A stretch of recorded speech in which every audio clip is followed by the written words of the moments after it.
Dadangu Mkiramweni, umeuliza kuhusu meli iliyokamatwa kule El Salvador. Ni kweli tumepokea hii taarifa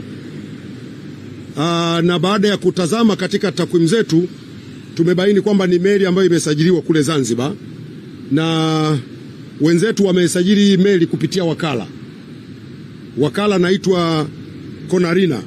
Ni utaratibu ambao sisi kama nchi kupitia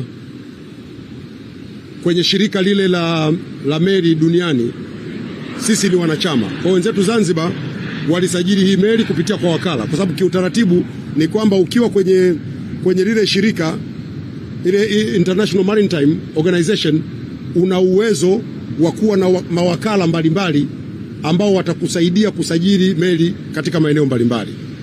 Kwa baada ya kutazama tumekuta kweli ni meli ambayo ilisajiliwa kupitia kule Zanzibar, na wenzetu Serikali ya Mapinduzi Zanzibar imechukua hatua kadhaa, lakini niwaombe ndugu zangu waandishi wa habari, Serikali ya Mapinduzi Zanzibar watakuja kutoa taarifa kuhusiana na meli hii. Lakini kwa haraka, ili watu wasiendelee kupata upotoshaji, ziko hatua ambazo zimechukuliwa mara moja, kwa sababu meli hizi zikiwa zinasajiliwa kwenye nchi yako sio kwamba inatoka hapa, inaweza ikasajiliwa ikiwa kwenye nchi nyingine na inafanya kazi huko. Na ndio maana hata kwenye meli hii, kwenye taarifa ambayo imetoka, mmesikia kwamba hakuna Mtanzania aliyekamatwa huko. Ni meli ambayo imesajiliwa huko na wakala na imefanya kazi huko na imekamatwa huko kwa makosa yaliyoko huko. Lakini kwa sababu sisi kupitia Serikali ya Mapinduzi Zanzibar ilisajiliwa huku kwetu, Serikali ya Mapinduzi Zanzibar imechukua hatua zifuatazo. Kwanza, ilipopata taarifa tarehe 17 ya mwezi uliopita, mwezi wa pili, mwezi huu, tarehe 18 ya mwezi wa pili, Serikali ya Mapinduzi Zanzibar imefuta usajili wa ile meli. Ile meli inaitwa nadhani FMS Eagles.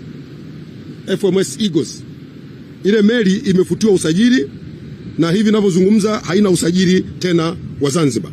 Lakini jambo la pili, Serikali ya Mapinduzi Zanzibar imewatafuta wamiliki wa hii meli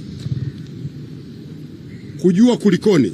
Sasa kama unavyojua watu yamewakuta mambo, ushirikiano haujawa mzuri sana, nafikiri mnanielewa, na ndio maana imetoa hiyo hatua ya kwanza ya kufuta usajili wake. Lakini pili, imeipiga fine ile kampuni kwa mujibu wa taratibu za IMO, imeipiga fine ya dola 20,000. Jambo la tatu, inaendelea kufanya mawasiliano kupitia wizara yetu ya mambo ya nje ili kuondokana na utambuzi wowote wa meli hii kimataifa. Lakini zaidi ya hapo, wanaendelea kufanya tathmini ya mawakala wote ambao wameingia nao mkataba wa kusajili meli, ili wale ambao ni wababaishaji waondolewe kwenye orodha ya usajili. Kwa hiyo hizo ni hatua ambazo Serikali ya Mapinduzi Zanzibar imezifanya kwa haraka, angalau Watanzania mjue kwamba kwanza ni kweli meli iliyosajiliwa imesajiliwa Tanzania, lakini ni meli ya nje ya nchi na ilikuwa inafanya kazi huko nje ya nchi. Lakini kwa sababu imevunja taratibu, Serikali ya Mapinduzi Zanzibar tayari imeshaanza kuchukua hatua, na baadaye watakuja kutoa taarifa rasmi ya hatua zingine ambazo Serikali ya Mapinduzi Zanzibar imezichukua kuhusiana na meli hii. Lakini ni meli ambayo ilikuwa na wageni, haikuwa na Mtanzania hata mmoja. Sasa ndugu zangu, maswali hayo nimeyajibu, sasa ni matano.